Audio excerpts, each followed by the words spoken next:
Hello everyone, welcome to all on our YouTube channel Math Idea by Seema Sharma. So today we will discuss tip and trick number 5. Before this video, I had already discussed tip and trick number 4, 1, 2 and 3 also. So if it is better if you see the previous videos also to see and to understand this tip and trick number 5. So this trick is about the solution of complex number problem. आपके पास अगर कोई भी question आता है कि complex number को आपको solve करना है, उसका सॉल्यूशन फाइंड आउट करना है, then it will take too much time. 3 to 4 minutes it will take. So to save our time, I am discussing with you a trick. It will make the question easy. So please see the video up to the end. Don't skip any part of the video. So let us discuss. In this trick, we have to substitute the value of z. इस trick में हम just substitute करेंगे value of z को और वो देखेंगे कि हमें कौन सी वैल्यू जो है वो सब्सटीट्यूट करनी है. हम वैल्यू लेकर चलते हैं z की वैल्यू 1, -1, आयोटा, माइनस आयोटा. ये वैल्यूज हम सब्सटीट्यूट कर सकते हैं. इन केस अगर हमारे पास ये दिया है कि mod of z not equals to 1, अगर क्वेश्चन में ही मेंशन कर दिया कि मोड z जो है वो इक्वल्स टू 1 नहीं होगा, उस केस में फिर हम वैल्यूज जो है वो क्या लेकर चलते हैं, +-2 और +-2 आयोटा लेकर चलते हैं. बिकॉज मेनली तो हमने सब्सटीट्यूशन क्या बोला कि z equals to 1, z is equals to -1, z is equals to iota and z is equals to minus iota हम लेकर चलते हैं. बट अगर किसी कंडीशन में उसने ये बोल दिया कि mod z not equals to 1 है, तो हम ये वैल्यूज कंसीडर नहीं कर सकते बिकॉज उसने पहले ही बोल दिया. उस केस में फिर हम +-2 और +-2 आयोटा लेकर चलेंगे. इसी टाइप से अगर आपके पास ये वैल्यू सब्सटीट्यूट करने पर जो ऑप्शंस हैं, मान लो हम इस ट्रिक में हम ऑप्शंस को यूज करेंगे, ऑप्शंस की भी हेल्प लेंगे. अगर आपके पास फिर ऑप्शंस मैच कर जाते हैं, मान लो 2 ऑप्शंस में आपके पास सेम वैल्यू आती है, तो उस केस में आप क्या करेंगे, सब्सटीट्यूशन को चेंज कर देंगे. फॉर एग्जाम्पल अगर सपोज आपने z इक्वल्स टू 1 सब्सटीट्यूट किया किसी क्वेश्चन में और आपने ऑप्शंस को चेक किया,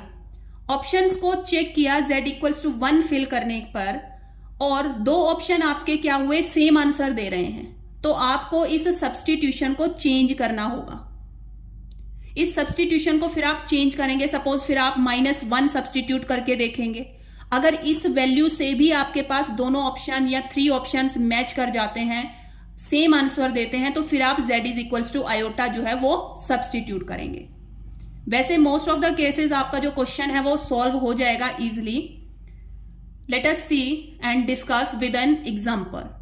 The question is that if z is a complex number, z हमें एक complex number given है of unit modulus. उसने बोल दिया कि ये यूनिट मॉडुलस है. दैट मीन्स जो मॉडुलस ऑफ z होगा वो आपके पास क्या होगा, 1. ये उसने गिवन दे दिया है, यूनिट मॉडुलस है. एंड आर्ग्यूमेंट थीटा, और जो उसका आर्ग्यूमेंट बन रहा है वो बन रहा है आपके पास theta. Then the real part of z 1 - z conjugate upon z conjugate 1 + z is. तो हमें फाइंड आउट करना है कि रियल पार्ट क्या होगा इस कॉम्प्लेक्स नंबर का. अब देखो आपके पास जो कॉम्प्लेक्स नंबर है वो ये गिवन है कंप्लीट. तो हम लेट करके चलते हैं इसमें सब्सटीट्यूशन की z को हम क्या ले लेते हैं, आयोटा. अगर हमने z को आयोटा लिया है तो आयोटा मीन्स हमारा कॉम्प्लेक्स नंबर किस फॉर्म का हो जाएगा, 0 + आयोटा फॉर्म हो जाएगी, जिसमें हमारा जो रियल पार्ट है वो 0 है और इमेजिनरी पार्ट की वैल्यू है 1. तो इस केस में जो हमारा आर्ग्यूमेंट आएगा, argument of z, that means जो एंगल है वो हमारे पास क्या फॉर्म हो जाएगा, π/2. थीटा जो है वो हमारे पास क्या आ जाएगा, π/2. बिकॉज z को हम लिख सकते हैं e⁻iota थीटा. e⁻iota थीटा की फॉर्म में लिखा, z can be written as e⁻iota theta. ठीक है. फिर आपके पास क्या आता है, ये आपके पास जो है वो 0 है, तो cos theta + iota sine theta, cos theta + iota sine theta. अब cos थीटा की वैल्यू हमने क्या ली, π/2. Plus iota sine pi by 2, तो ये आपके पास आ जाएगा कोस पाई बाय 2 0 होता है और साइन पाई बाय 2 क्या होता है 1, तो 0 प्लस आयोटा फॉर्म आपके पास फॉर्म हो जाएगी। दैट मीन्स हमारे पास थीटा क्या आ गया पाई बाय 2। कभी भी आप z की वैल्यू आयोटा ले रहे हैं कॉम्प्लेक्स नंबर, अगर हमारे पास आयोटा है जस्ट, तो आपके पास जो थीटा की वैल्यू होगी वो पाई बाय 2 होगी। अब नेक्स्ट हम क्या करते हैं, कंजुगेट ऑफ z। अगर हमारा z आयोटा है तो कंजुगेट ऑफ z क्या हो जाएगा minus iota. Now we substitute these values in this expression. अब हम ये सब्सटीट्यूट करते हैं z1 minus z conjugate upon z conjugate 1 plus z। अब इसमें हमने सब्सटीट्यूट किया आयोटा 1 माइनस, ये क्या है, ये हमारे पास माइनस आयोटा, माइनस माइनस क्या हो जाएगा प्लस, अपॉन z कंजुगेट क्या है minus iota 1 plus iota, then it will become 1 plus iota and 1 plus iota cancel out हो जाएंगे, iota get cancel out with iota and we will get -1। अब हमारे पास क्या आ गया, सब्सटीट्यूट करने पर वैल्यू आ गई है -1। अब -1 वैल्यू आई, अब हम क्या करेंगे, ऑप्शंस में सब्सटीट्यूट करेंगे थीटा की वैल्यू। थीटा की वैल्यू सब्सटीट्यूट करने पर हमें -1 मिलना चाहिए।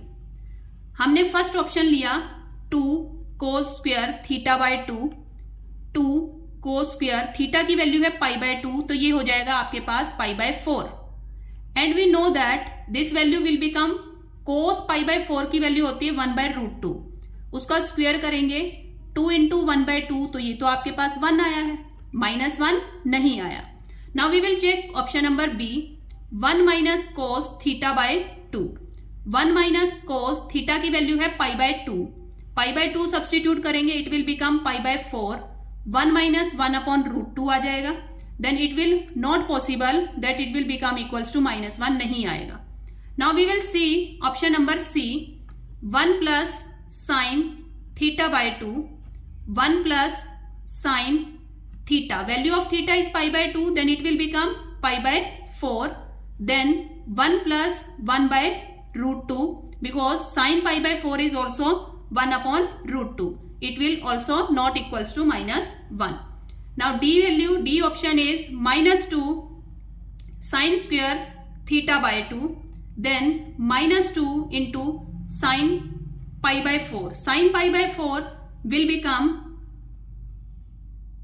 sin square pi by 4 -2 1/√2 whole square, then it will become -2 into 1/2, then it will give you -1. So our correct answer is D option. D option जो होगा वो आपका करेक्ट आंसर आएगा। अभी मैंने आपको समझाया है, just that's why it is too long and you are thinking that it takes time, but whenever you solve it directly then it will not take too much time. You have to simply substitute the value z iota and z conjugate minus iota. आप just value substitute करेंगे, ये value आएगी and you have to see the options. आप orally भी देख सकते हैं, आप थीटा की वैल्यू सब्सटीट्यूट करेंगे and you will see where you will get the answer -1. So our correct answer is D option. Now next is if z modulus is equals to 1, z not equals to -1 and alpha is equals to z plus 1, z minus 1, then real part of alpha is equals to, we have to find real part of alpha in this question. It is given modulus of z हमें 1 दिया हुआ है, but z की value -1 नहीं है। अब देखो अगर z की वैल्यू उसने मेंशन कर दी -1 नहीं है तो हम सब्सटीट्यूट नहीं कर सकते हैं z की वैल्यू -1। ये आपको ध्यान में रखना है कि अगर उसने पहले ही मेंशन कर दिया कि z नॉट इक्वल्स टू -1 तो आप यहां पर -1 को सब्सटीट्यूट नहीं कर सकते, अदर देन -1 आप सब्सटीट्यूट कर सकते हैं। अब हम इसमें भी लेकर चलते हैं, लेट करते हैं z की वैल्यू क्या है आयोटा, z की वैल्यू आयोटा हम सब्सटीट्यूट करते हैं तो आपके पास जो अल्फा है वो क्या बन जाएगा आयोटा प्लस 1 अपॉन आयोटा -1, तो आपके पास ये फॉर्म हो जाएगा। अब आप क्या करेंगे, इसको रेशनलाइजेशन कर देंगे, रेशनलाइजेशन करेंगे, alpha will become iota plus 1 upon iota -1 into iota plus 1 upon iota plus 1, then it will become iota plus 1 whole square upon a plus b, a minus b, a square minus b square. After that you have to open the identity open करेंगे, iota square plus 1 plus 2 iota upon iota square value is -1 and it is also -1. Iota square is -1 plus 1 plus 2 iota upon -2. This one get cancel out, 2 iota upon -2, then it will become minus iota. But the question is that you have to find real part of alpha. But whenever we solve it, we get only negative part. हमें क्या मिला है? Minus iota. और minus iota क्या होता है? हमारा imaginary part होता है. अब अगर इमेजिनरी पार्ट है आपके पास तो रियल पार्ट क्या हो जाएगा? Real part of alpha is equals to 0 because this can be written as 0 minus iota. तो ये आपका क्या है? Real part. रियल पार्ट आपका 0 आ जाएगा और जो इमेजिनरी पार्ट है वो आपके पास क्या आ जाएगा? -1. अगर वो पूछते हैं कि आपका इमेजिनरी पार्ट भी फाइंड आउट करिए तो वो आपके पास क्या आता? -1 आता. Now our next question is the set of all alpha belongs to R for which W is equals to 1 plus 1 minus 8 alpha Z upon 1 minus Z is a purely imaginary. उन्होंने mention कर दिया कि ये जो हमें W given है ये हमारा प्योरली इमेजिनरी नंबर है. For all Z belongs to C satisfying mod Z is equals to 1. That means modulus of Z हमें 1 गिवन है एंड जो रियल ऑफ Z है कहते हैं वो नॉट इक्वल्स टू 1, वो 1 के इक्वल नहीं है. तो आपको set of all alpha find out करना है कि अल्फा की वैल्यूज जो है वो आपके पास क्या होंगी. अल्फा की वैल्यूज जो है वो क्या आएगी आपके पास, क्या क्या वैल्यूज आ सकती हैं जिसके लिए जो W है वो प्योरली इमेजिनरी आए, ये नंबर जो है वो प्योरली इमेजिनरी बने. तो आपके पास यहां पर जो अल्फा की वैल्यूज हैं वो क्या क्या पॉसिबिलिटी है अल्फा की वैल्यूज होने की. For all Z belongs to C, satisfying mod Z is equals to 1 and real of Z जो है वो not equals to 1. तो इसमें भी आप क्या करेंगे? सब्स्टिट्यूशन ही अप्लाई करेंगे. लेट कर लेते हैं Z is equals to iota. तो Z की वैल्यू iota ली तो आपके पास जो W है वो आपके पास क्या बन जाएगा? W will become 1 plus 1 minus 8 alpha into iota divided by 1 minus iota. अब ये आपके पास आ गया 1 माइनस आयोटा. तो आप इसको क्या करेंगे? रैशनलाइजेशन करेंगे. 1 plus 1 minus 8 alpha into iota upon 1 minus iota into 1 plus iota upon 1 plus iota. Rationalisation करेंगे देन इट विल बिकम 1. देखो 1 की मल्टीप्लीकेशन करेंगे 1 प्लस आयोटा से तो ये क्या आ जाएगा? 1 plus iota plus 1 minus 8 alpha. इसको हम क्या कर लेते हैं? आयोटा से multiply, that means iota minus 8 alpha iota. इसकी अगेन मल्टीप्लीकेशन होगी 1 प्लस आयोटा से. a plus b, a minus b, a square minus b square. Then it will become 1 plus iota plus iota into 1 is iota, iota plus iota square, then it will become iota square minus 8 alpha iota minus 8 alpha iota square divided by 1 square minus iota square is 1. iota square value -1 होती है, minus minus plus 1. now it will become 1 plus iota plus iota minus 1 because iota square is -1 minus 8 alpha iota. Iota square is -1 minus minus plus 8 alpha upon 2. -1 get cancel out with 1. Now it is given that W is a purely imaginary, means alpha की वो values find out करनी है कि ये purely imaginary आ जाए. अब आप देख रहे हैं ये क्या बन जाएगा आपके पास? 2 iota minus 8 alpha iota plus 8 alpha by 2. 2 से आप क्या कर सकते हैं? डिवाइड कर सकते हैं तो ये बन जाएगा आपके पास आयोटा माइनस 2 4 जा 8 4 अल्फा प्लस 2 4 जा 8 4 अल्फा। अगर हम देखें अब ये क्या बन गया 4 alpha plus iota common 1 minus 4 alpha. This one is it's real part and this one is it's imaginary part. अब उन्होंने क्या कहा है कि ये एक प्योरली इमेजिनरी नंबर है। अगर ये प्योरली इमेजिनरी नंबर है तो रियल पार्ट क्या हो जाएगा इसका 0। 4 alpha equals to 0, alpha value क्या आ जाएगी आपके पास 0। This is your answer. हमें वो वैल्यू फाइंड आउट करनी थी जिसके लिए हमारे पास जो W है वो आपके पास एक प्योरली इमेजिनरी नंबर बने। प्योरली इमेजिनरी नंबर तभी बनेगा अगर हम उसके रियल पार्ट को क्या कर देंगे 0 के इक्वल इक्वेट करेंगे। 0 के इक्वल इक्वेट किया तो हमारे पास अल्फा की वैल्यू 0 आ गई।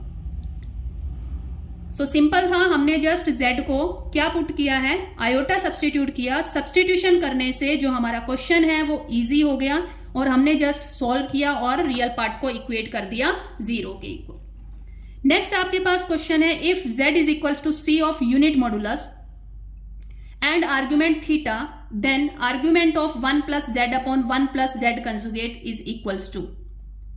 अब ये भी आपके पास यूनिट मॉडुलस का ही क्वेश्चन है।